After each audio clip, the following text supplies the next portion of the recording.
नमस्कार दोस्तों, स्वागत है आपका हमारे चैनल धैर्य 777 पर। आज हम लेकर आए हैं एक ऐसे पराक्रमी वीर योद्धा राजा की कहानी, जिसके बारे में आप लोगों ने बहुत से सुना होगा, बहुत से लोगों ने इस राजा के बारे में नहीं सुना होगा।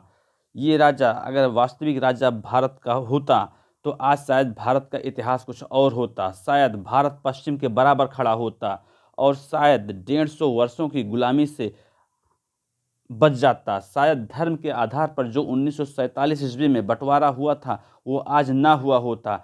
ऐसे वीर पराक्रमी योद्धा, जो एक धर्मनिरपेक्ष शासक था, उसके एक हाथ में कुरान रहती थी तो दूसरे हाथ में गीता और उपनिषद रहती थी। धर्म को एकमात्र मानता था और सबका भगवान एक है, सबका खुदा एक है। वो पार ब्रह्म को समझने वाला था। वो ऐसे पराक्रमी योद्धा के बारे में हम बात करेंगे। वो तारीख थी 30 अगस्त 1659। उस दिन सड़कों पर भारी भीड़ थी। एक शहजादा उस दिन किसी दिल्ली की सड़क पर निकला था। शहजादे का नाम था दारा। लेकिन ये किसी जीत का जश्न नहीं, बल्कि सरेआम बेइज्जती थी। आइए हम बात करते हैं ऐसे पराक्रमी वीर योद्धा राजा के बारे में, जिसका नाम था दारा शिकोह। इनका जन्म हुआ था 20 मार्च 1615 ईस्वी को। जी हाँ दोस्तों, इनका जो निधन हुआ था 30 अगस्त 1659 ईस्वी को। इनकी जो समाधि है वो हुमायूं का मकबरा, जहाँ पर हुमायूं की समाधि है, वहीं दिल्ली में, वहीं पर दारा शिकोह की भी समाधि है। इनकी जो जीवन संगनी थी, उसका नाम था नादिरा बानो बेगम, जैसा कि आप चित्र में देख सकते हैं। इनके जो संतान थी वे थे सुलेमान शिकोह, मुमताज शिकोह, जहां जे बानो बेगम। इनका पूरा नाम था मोहम्मद दारा शिकोह। इनके जो पिता थे वो थे शाहजहां। इनकी जो माता का नाम था वो मुमताज महल था। इनका जो धर्म था ये सुन्नी धर्म था, इस्लाम।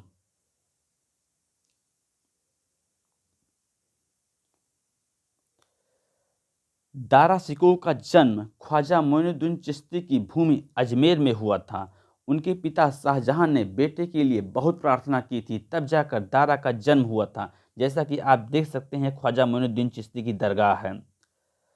भाई बहनों में दारा शिकोह 13 भाई बहन थे, जिनमें से 6 वयस्क होने तक जीवित रहे। बाकी सारों की मृत्यु हो गई। जिन 6 भाई बहन जीवित थे उनमें थी जहां आरा बेगम, रोशन आरा बेगम, औरंगजेब, शाह सुजा, मुराद बख्श, गौहर बेगम। ये 6 भाई बहन थे, जिसमें दारा शिकोह सबसे बड़ा था।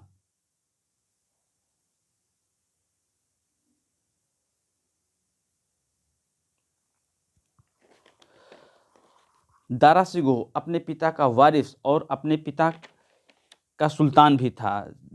शाहजहां दारा शिकोह से बेहद ही प्रेम करता था। वो इसको युद्ध में कहीं बाहर नहीं जाने देता था और उसको महल में ही रखता था। दारा शिकोह का अध्यात्म के प्रति काफ़ी रुचि थी। वो काफ़ी कम ही उम्र में कुरान और उपनिषदों का अध्ययन कर लिया था, जिसके उसके मन में विभिन्न तरह की जिज्ञासाएं उठ रही थीं और वो अपनी जिज्ञासाओं को शांत करने के लिए काफ़ी क्वेश्चन करते थे। इनकी जो शादी हुई थी, शादी अपनी मां मुमताज महल की जीवन काल के दौरान दारा शिकोह की मंगनी उनकी सौतेली चचेरी बहन राजकुमारी नादिया बानो बेगम से हुई थी, जो उनकी मामा सुल्तान परवेज की बेटी थी। आइए बात करते हैं।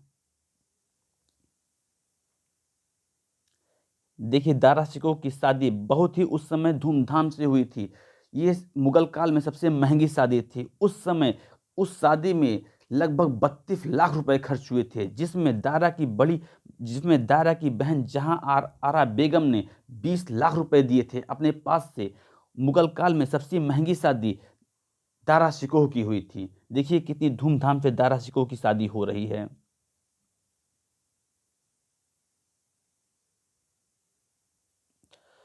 दारा और नादिरा एक दूसरे के प्रति समर्पित थे और एक दूसरे से बहुत ही प्रेम करते थे।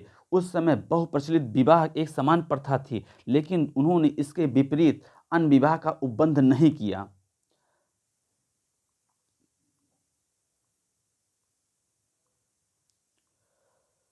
दारा छोटी उम्र में ही सूफी रहस्यवाद और कुरान में काफ़ी गहरी रुचि और दक्षता विकसित कर ली थी। दारा ने न केवल अन्य धर्म के साहित्यों को पढ़ा, बल्कि उन धर्म के विद्वानों के साथ वे बातचीत भी करते थे और उनका सम्मान भी करते थे।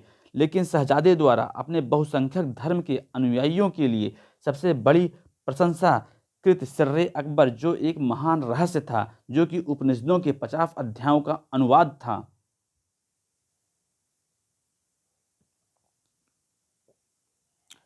ये देखिए किस तरह दारा शिकोह विभिन्न संतों मौलवियों के साथ बैठ करके शिक्षा ग्रहण करते थे और अपनी उत्सुकता को शांत करते थे।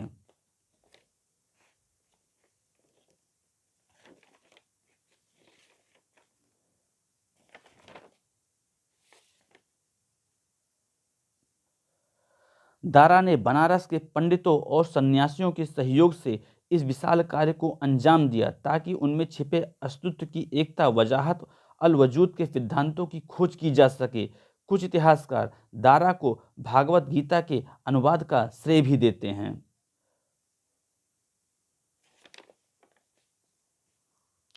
दारा की कहानी जिस जिज्ञासु मन की कहानी है, जो उसकी ताकत भी थी और उसके पतन के वजह भी। शाही दरबार से मिलने वाली पूरी रकम को दारा दर्पण से जुड़े ग्रंथों के अनुवाद, मुगल शैली की कलाकृतियां बनवाने में खर्च कर देता था। उत्तराधिकार के लिए संघर्ष। 1657 ईस्वी तक सिर्रे अकबर जो उसका ग्रंथ था वो पूरा हो चुका था। उसी वर्ष सम्राट शाहजहां एक गंभीर बीमारी से ग्रस्त हो गए। सम्राट की आसन्न मृत्यु की अफवाहों ने 6 भाई बहनों के बीच उत्तराधिकार की युद्ध को चिंगारी को भड़का दिया। अपनी बहन रोशन आरा बेगम द्वारा समर्थित औरंगजेब, मुराद और सूजा ने मिलकर राजधानी पर हमला बोल दिया। 1658 ईस्वी में सामूगढ़ की लड़ाई में दोनों की सेनाएं एक दूसरे के सामने आ गई और भीषण युद्ध हुआ, जिसमें दारा की पराजय हुई। इस पराजय के बाद वह भाग गए और एक अफगान सरदार मलिक जीवन के अधीन शरण मांगी और उसने 10 जून 1659 ईस्वी को दारा शिकोह को औरंगजेब की सेना को सौंप दिया। देखिए यहाँ पर दोस्तों टाइपिंग गलती हुई, ईस्वी है।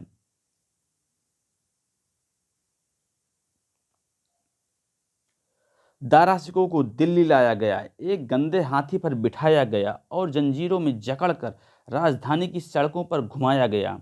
जी हाँ दोस्तों, जो मलिक जानी था वो दारा शिकोह का बहुत ही क्लोज मित्र था।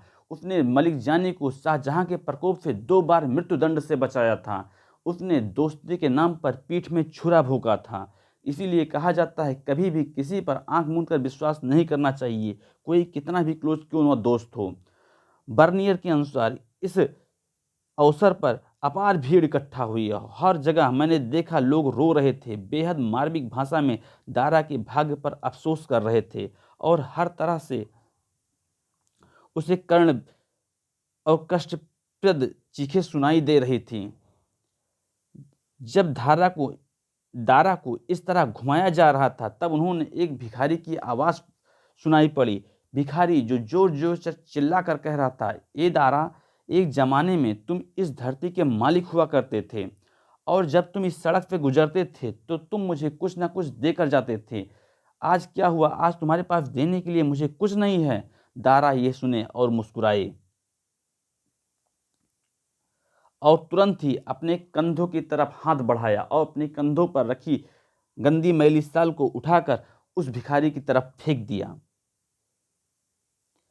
इसकी सूचना सैनिकों द्वारा औरंगजेब को दे दी गई, जिससे औरंगजेब बहुत ही चिंतित हुआ कि दारा का जो प्रेम है लोगों के प्रति, दारा का जो लगाव है उसको कैसे कम किया जाए, लोगों में दहशत कैसे कायम की जाए। क्योंकि औरंगजेब एक कट्टर शासक था, वह धर्मनिरपेक्ष नहीं था, वह जो है बहुत ही क्रूर शासक था। उसने अपने पिता को भी जेल में डाल दिया था, वो अपने भाई को भी मृत्यु के दंड से नवाजा था। इसलिए औरंगजेब एक क्रूर और नृशंस शासक था, वह मूर्ति भंजक था। उसने हिंदुओं के हजारों सैकड़ों मंदिरों को तोड़ दिया था, सिर धड़ से अलग। उसी के एक दिन बाद औरंगजेब के दरबार में तय किया गया कि दारा को मौत के घाट उतार दिया जाए। उन पर इस्लाम का विरोध करने आरोप लगाया गया।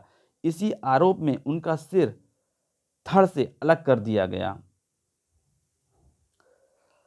दारा शिकोह के कटे हुए सिर को औरंगजेब के सामने पेश किया जाता है। उस समय वह अपने किले के बगीचे में बैठकर आराम फरमा रहे थे।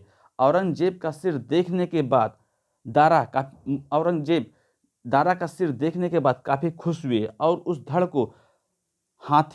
धड़ को हाथी पर रखकर एक बार फिर दिल्ली की उन्हीं रास्तों पर घुमाया जहां पर पहली बार उनकी परेड कराई गई थी। दिल्ली के लोग जैसे ही यह दृश्य देखते हैं वे अपने दांतों तले उंगली दबा लेते हैं। औरत घर के अंदर जाकर रोने लगती हैं। दारा के इस कटे हुए धड़ को हुमायूं के मकबरे के प्रांगण में दफना दिया जाता है।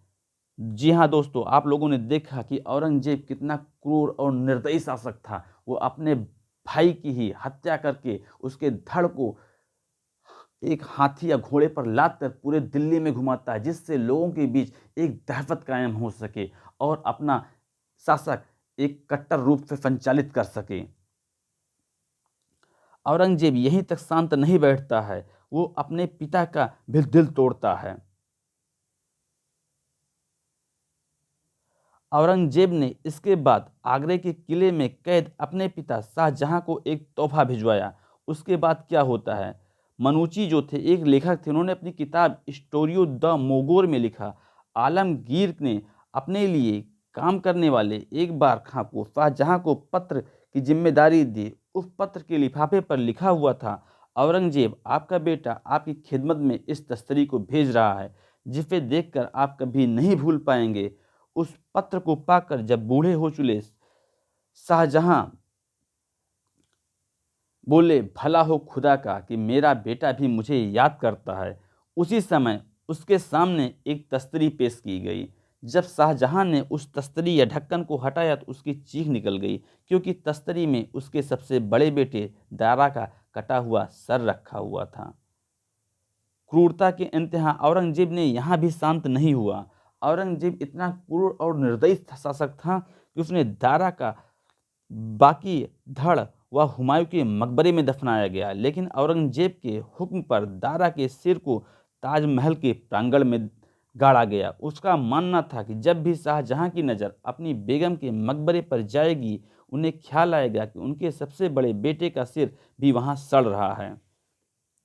इस तरह औरंगजेब एक क्रूर और निर्दयी शासक था। सोचिए, अगर औरंगजेब की जगह दारा की जगह औरंगजेब होता तो आज क्या होता, इतिहास आज कुछ और होता।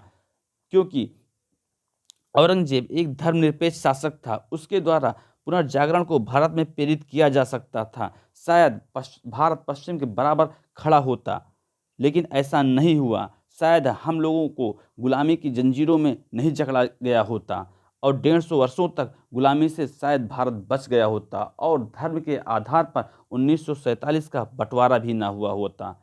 ऐसे महान शासक की कहानियों को आप लोगों को जरूर पढ़ना चाहिए, जो इतिहास का एक जीवंत उदाहरण है। Thanks for watching.